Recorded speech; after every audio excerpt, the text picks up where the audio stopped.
Le ministre a présenté le service des impôts des particuliers, le SIP, comme l'élément central de la fusion, devant permettre de rendre un meilleur service aux contribuables.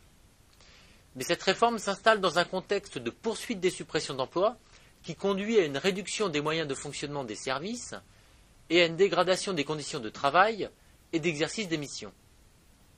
Il s'agit d'un projet illusoire pour les contribuables, puisque les SIP seront situés dans les résidences où existe un centre des impôts et une trésorerie. Or, il n'y aura pas autant de SIP qu'il existe de centres des impôts, car certains d'entre eux ne couvrent pas des circonscriptions où se situent des trésoreries. Le ministre affirme avec force qu'aucune mission ne sera remise en cause. Mais personne n'est dupe.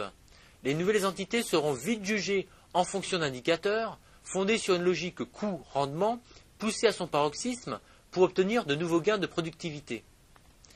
Les agents devront rapidement être très polyvalents, sans que leur nouvelle qualification ne soit véritablement reconnue, ni que leur rémunération augmente.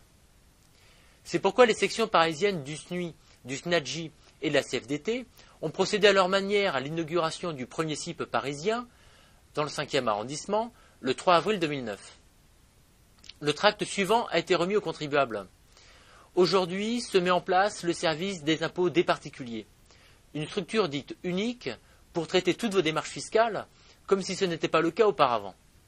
On se demande comment l'argent entrait dans les caisses de l'État. Comment la suppression des trésoreries principales va-t-elle améliorer la proximité de votre service public? En quoi un numéro de téléphone unique vous garantit que vous aurez le bon interlocuteur pour votre déclaration ou votre paiement? En quoi vous filmer en permanence constituerait une garantie de sécurité? Comment les suppressions d'emplois vont-elles améliorer la qualité de traitement de votre dossier fiscal? Pour toutes ces raisons, les personnels et leurs formations syndicales rejettent cette forme d'organisation et toute la communication que produit l'administration autour de cette réforme avec l'argent des contribuables que nous sommes tous.